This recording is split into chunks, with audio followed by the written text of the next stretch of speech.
Frères et sœurs, soyez les bienvenus et accueillez-vous les uns les autres comme le Christ vous a accueillis. Là-haut, sur la colline, au bord du ciel, perce une lumière de printemps. C'est comme un appel. Là-bas, au bout de la montée, dans le silence du cœur, jaillit une parole sur laquelle on peut compter, comme un repère. Aujourd'hui, Dieu nous fait signe. À nous de regarder, d'écouter, à nous de chercher. Frères et sœurs, la grâce et la paix vous sont données de la part de Dieu notre Père et de Jésus-Christ, notre Seigneur. Amen.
Ce dimanche se situe entre la fête de l'Ascension et la fête de la Pentecôte.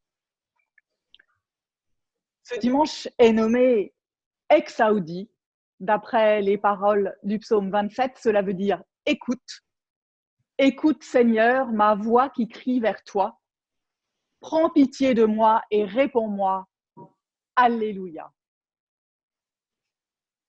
Et je vous invite maintenant à prier avec les mots du psaume 27. Le Seigneur est ma lumière et mon salut. De qui aurais-je crainte? Le Seigneur est la forteresse de ma vie. Devant qui tremblerais-je? Mon cœur m'a redit ta parole. Cherchez ma face. C'est ta face que je cherche, Seigneur. N'écarte pas ton serviteur avec colère. Ne m'abandonne pas, Dieu de mon salut. Enseigne-moi ton chemin, Seigneur. Conduis-moi par des routes sûres. Ne me livre pas à la merci de l'adversaire. Contre moi se sont levés de faux témoins. J'en suis sûre, je verrai les bontés du Seigneur. Espère le Seigneur, sois fort et prends courage. Gloire soit au Père et au Fils et au Saint-Esprit, maintenant et toujours et au siècle des siècles. Amen. Nous poursuivons notre louange. Tu es apparu à tes disciples après ta résurrection. Tu t'es montré aux pèlerins d'Emmaüs qui se fuyaient eux-mêmes, rongés par la déception. Tu leur as parlé et leur cœur est devenu tout brûlant. En ce moment, tu es parmi nous. Tu nous parles afin que nos yeux s'ouvrent et te reconnaissent. Tu es auprès de moi, au cœur de mon quotidien, à l'école ou pendant mes cours, au bureau, à la maison, dans mes rapports avec les autres. Ouvre mes yeux, afin que je te reconnaisse dans tout ce que je fais. Tu transformeras les nuits où je peine tant sans arriver à rien en une aube lumineuse. Tu métamorphoseras ma solitude et mon quotidien tout gris en une vie baignée de ton amour, parce que je sentirai ta proximité. Tu as rencontré Thomas, celui qui a douté. Tu connais aussi mes doutes, mes incertitudes, ma peur. Viens habiter mes doutes et montre-moi ta présence. Touche-moi par ta parole pour que moi aussi, j'ose te toucher et dire « Tu es vraiment mon Seigneur et mon Dieu. Tu es vraiment ressuscité et tu me redresses, moi aussi. » Amen. Frères et sœurs, je vous propose maintenant de chanter le psaume 81, « Que nos chants joyeux, nos cris d'allégresse ».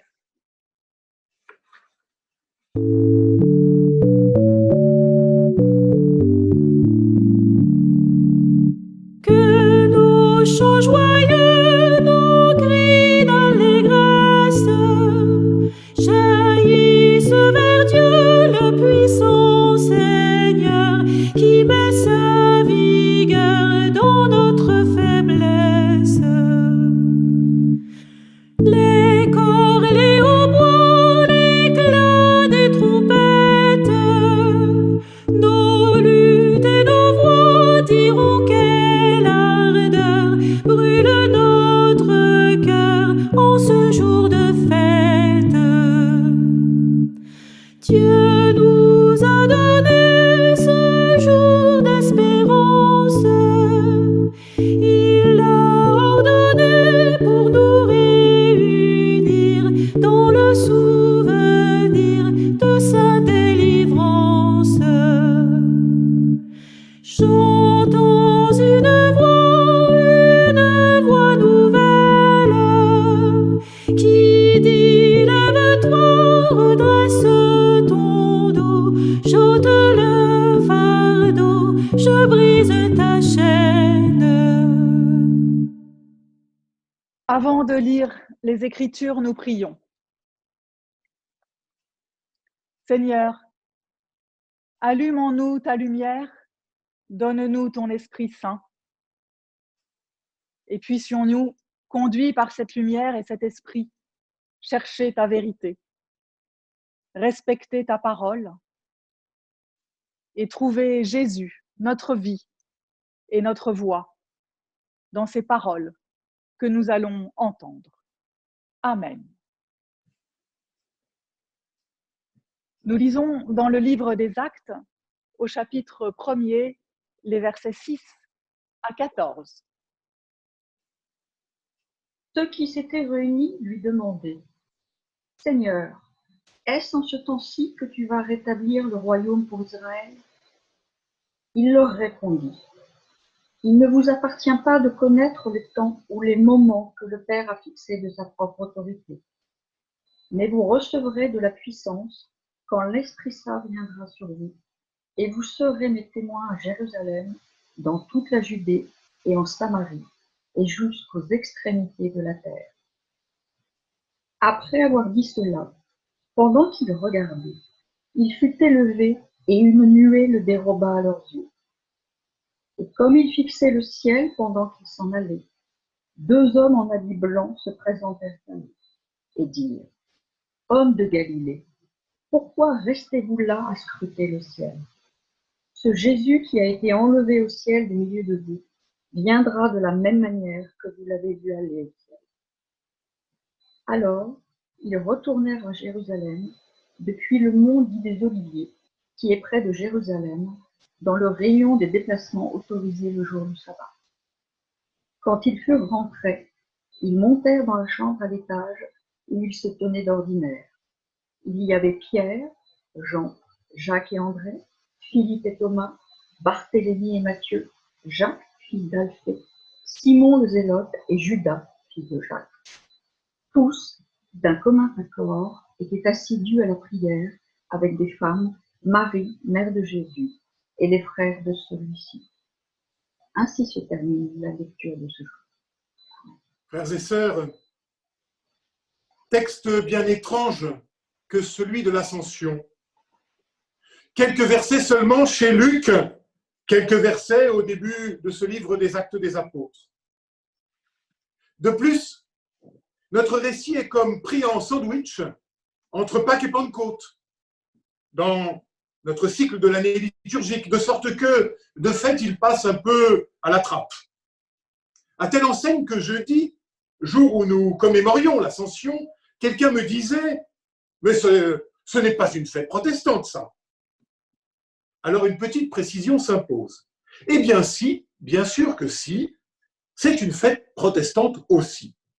Si la tradition luthérienne l'a toujours fêtée, la tradition réformée également. J'en veux pour preuve cette liturgie de 1788 de l'Église réformée de Genève que j'ai retrouvée dans ma bibliothèque et qui précise même qu'un culte sera célébré ce jeudi-là, ainsi que les lectures afférentes. Mais il est vrai, je l'ai dit, que la chose était comme tombée en désuétude parfois. Il faut dire que son caractère spectaculaire n'y est peut-être pas pour rien, paradoxalement. Et laissez-moi vous l'avouer, je n'étais moi-même pas très à l'aise au début de mon ministère avec cette fête de l'Ascension. Pourquoi cela? Oh, des images s'imposaient alors immédiatement à moi, toutes ces fresques, vous savez, où l'on voit Jésus qui s'envole vers le ciel. Et immanquablement, je ne pouvais m'empêcher de penser aux fusées de mon enfance, à celle de Tintin, par exemple, dans Objectif Lune. Oui, je l'avoue, le côté trop théâtral de la scène me gênait quand on compare, par exemple, avec la sobriété des récits de la résurrection. Décidément, le côté fusée Apollo montant au ciel, cela ne collait pas avec ma lecture de l'Évangile. Alors pourquoi ce récit? Je crois que nous pouvons aujourd'hui risquer au moins 3 réponses. La première est historique. En ces temps-là, il était d'usage de raconter ainsi la mort des grands personnages. Dans le monde gréco-latin, par exemple, pensons à Romulus ou à Héraclès ou encore à Alexandre, dont l'histoire nous raconte qu'ils sont eux aussi enlevés au ciel. Mais aussi dans le monde biblique. Pensons par exemple au prophète Élie, le grand prophète de l'Ancien Testament, qui est enlevé aux cieux dans un char de feu. Alors, nous le comprenons aisément, il en faut au moins autant pour Jésus, ne trouvez-vous pas? Mais allons plus loin, car une seconde réponse s'impose à nous, me semble-t-il. Le récit de l'Ascension vient faire charnière entre 2 modes de présence du Christ au monde. Passage d'une réalité physique à une présence spirituelle. Passage de l'extériorité d'une présence à l'intériorité d'une présence. Passage, pour le dire autrement, du dehors au dedans. Ainsi, notre récit d'anecdotique et de mythique devient la charnière indispensable si nous voulons tenter de comprendre quelque chose à la présence du Christ au monde et à l'homme. Mais ici, un piège nous guette, me semble-t-il, celui de tomber dans celui dans lequel butent aussi les disciples, c'est-à-dire rester le nez en l'air à contempler le ciel. Car l'importance de la narration ne met pas tant l'accent sur le départ, sur le côté fusé, que sur l'attitude des disciples. Que disent en effet les 2 hommes vêtus de blanc? Pourquoi restez-vous là à regarder le ciel? Chers amis, c'est donc d'un changement de regard qu'il s'agit. D'une autre perspective. Non plus chercher Dieu en haut, mais bien en bas. Nous fêtons désormais l'Ascension dans le cycle pascal, mais en fait, il me semble que l'Ascension est à comprendre comme un complément de Noël. L'Ascension, c'est paradoxalement le point d'orgue de l'incarnation, son ultime rebondissement, davantage même son accomplissement. Ne regardez plus en l'air plus jamais en l'air, mais en bas. C'est là que le Christ s'est incarné. C'est là que Dieu désormais est présent. C'est là désormais qu'il se laisse rencontrer. Dieu s'est fait homme, afin que l'humain soit non seulement réconcilié avec Dieu, mais du même coup qu'il devienne le lieu même de sa présence. Si Dieu s'est donné à rencontrer en l'homme de Nazareth, alors il se donne désormais à rencontrer non plus les yeux levés au ciel, mais dans l'autre, dans la rencontre avec l'autre, l'autre qui devient lui aussi icône de la présence divine. Le pasteur et professeur Laurent Gagnebin de dire avec justesse, me semble-t-il, si l'humanité et la divinité de Jésus ont un sens, c'est bien pour dire qu'en lui, Christ, Dieu n'existe pas sans l'homme. Et qu'en lui, Christ, Dieu et l'homme sont à jamais réunis et inséparables. Qui dit fils de Dieu, dit du même coup enfant de Dieu pour chacun d'entre nous. C'est une réalité capitale. Enfin, le royaume des cieux est en vous et entre vous, disait le maître aux disciples. L'expression grecque signifie en effet tout à la fois en vous, mais aussi au milieu de vous. Car Dieu n'est plus ailleurs, en l'air, en haut. Dieu n'est plus à côté. Il se donne à rencontrer désormais en nous et entre nous, dans la fraternité que nous pouvons et devons construire ensemble. Si le Christ est élevé au jour de l'Ascension, c'est pour pouvoir désormais non pas habiter là-haut, mais habiter en nous et entre nous. Il faut que physiquement il disparaisse pour que spirituellement il puisse être présent en nous et entre nous. Chaque fois que nous lui prêtons l'oreille de notre cœur, écoute. Écoute, d'ailleurs, n'est-ce pas le nom de notre dimanche de ce jour? Ex-Audi. Écoute. Et alors, cela change tout. C'est l'aventure de la foi, c'est l'aventure de la vie, c'est là toute la puissance qu'il veut nous donner. Et cela fonde une nouvelle relation à l'autre et aux autres. Et d'une certaine manière, cela prépare Pentecôte et la naissance de l'Église.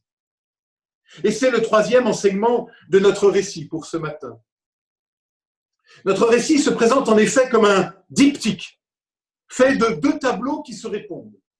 D'un côté, le premier tableau, l'ascension du Christ, très bien, et de l'autre, second tableau, la première communauté de Jérusalem. Non plus chercher Dieu en haut, mais bien en bas, en l'autre, ai-je dit, et c'est cette quête, cette recherche commune qui fonde la première communauté des croyants. Et nous, que sommes-nous? Que sommes-nous sinon cette assemblée d'hommes et de femmes qui ont reçu cette incroyable nouvelle qu'au creux d'une absence pourra naître une présence? Que Dieu n'est plus à chercher ailleurs, dans les petits nuages roses d'une spiritualité désincarnée, mais en nous et entre nous, au milieu de nous. Le verset 14 est d'importance. Les exégètes appellent cela un sommaire, ce qui, en une ligne, signe un portrait miniaturisé des développements à venir dans le livre. Réécoutons-le. Tous, unanimes, étaient assidus à la prière, avec quelques femmes, dont Marie, la mère de Jésus, et les frères de Jésus. Une harmonie certaine, l'assiduité à la prière, la mixité homme-femme de la communauté naissante et déjà une ouverture qui s'opère. Le cercle des 12 n'est plus fermé, d'autres s'immiscent et le rejoignent, des femmes, les frères de Jésus. Déjà, l'Église est en train de surgir, le cercle des disciples n'est plus fermé, la bande de copains devient communauté, s'ouvre à d'autres, et l'absence-présence du Maître vient faire de nous désormais des frères et des sœurs devant lui. Comme le dit Daniel Marguerat, à l'invisibilité de Jésus répond la visibilité d'une communauté d'hommes et de femmes en prière. C'est façon du monde.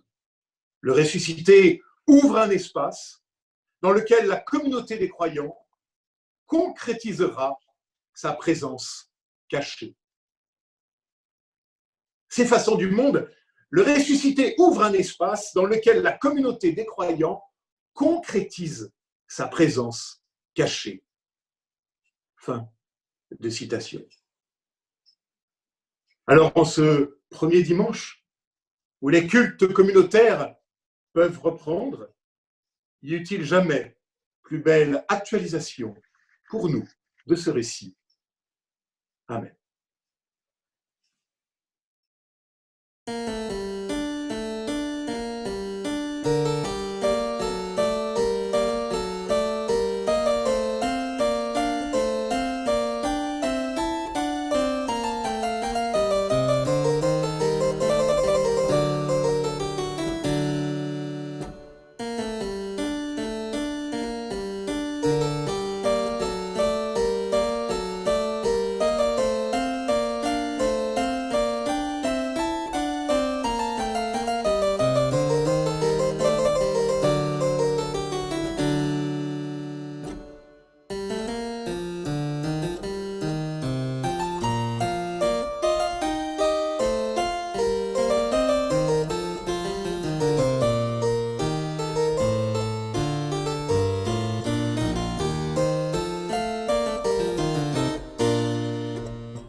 Je vous invite à confesser notre foi avec ce texte de François Fournier. Je ne crois pas au Dieu qui dirigerait tous les événements, chaque instant de nos vies, mais je crois en un Dieu qui crée nos libertés, quels que soient nos chemins. Je ne crois pas au Dieu qui pourrait décider de la mort des vivants, fixant le jour et l'heure, mais je crois en un Dieu qui fait vivre les morts d'une éternelle vie. Je ne crois pas au Dieu qui laisserait tomber après quelques années ses enfants au néant, mais je crois en un Dieu, Père toujours fidèle, créateur de la vie. Je ne crois pas au Dieu derrière les nuages, spectateur bien lointain de l'histoire des humains, mais je crois en un Dieu venu en Jésus-Christ partager notre vie. Je ne crois pas au Dieu surveillant pointilleux de tous nos manquements, mais je crois en un Dieu passionné de bonheur, vivant esprit d'amour, dynamisant nos cœurs. Amen.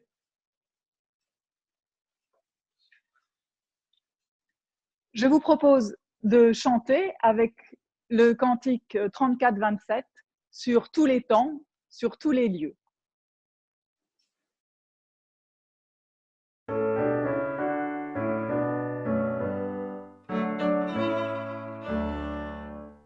Sur tous les temps, sur tous les lieux, Alléluia, tu vas régner auprès de Dieu, Alléluia. Sur l'univers, tu es Seigneur, Alléluia, toi son espoir et son honneur, Alléluia. Notre avenir est d'être à toi, Alléluia. Nous t'attendons, ô notre roi, Alléluia. Tu as promis pour ton retour, Alléluia, de nous garder en ton amour, Alléluia. Tu es pour nous toujours présent, Alléluia. Nous te louerons en tous les temps, Alléluia.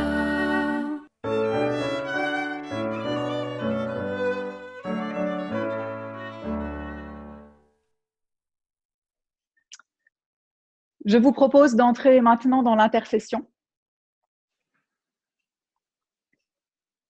Faisons silence en nous-mêmes. Seigneur, quand je suis affamée, donne-moi quelqu'un qui ait besoin de nourriture. Quand j'ai soif, quelqu'un qui ait besoin d'eau. Quand j'ai froid, envoie-moi quelqu'un à réchauffer. Quand je suis blessée, donne-moi quelqu'un à consoler. Quand ma croix devient lourde, donne-moi la croix d'un autre à partager. Quand je suis pauvre, conduis-moi à un nécessiteux.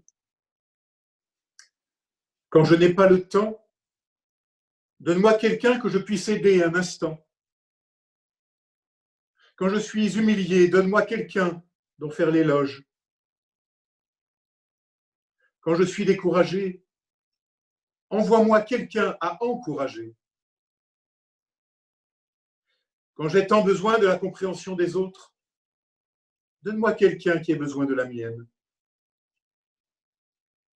Quand j'ai besoin qu'on prenne soin de moi, envoie-moi quelqu'un de qui prendre soin.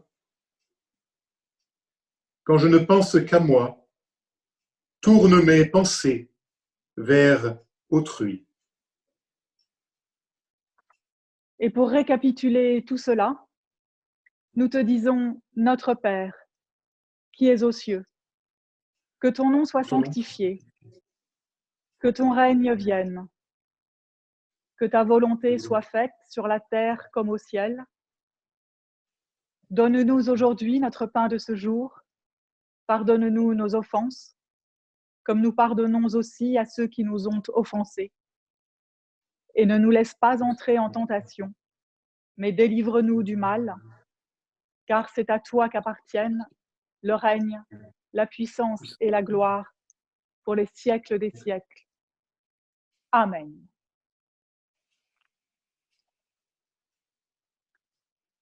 Frères et sœurs, allez, ne restez pas là à contempler le ciel. Cherchez Dieu en vous et soyez rencontre avec Dieu pour vous-même et pour les autres. Le Seigneur vous bénit et vous garde. Le Seigneur fait resplendir sur vous sa lumière et vous accorde sa grâce. Le Seigneur tourne sa face vers vous et vous donne la paix. Amen. Je vous propose de chanter « Que la grâce de Dieu soit sur toi ».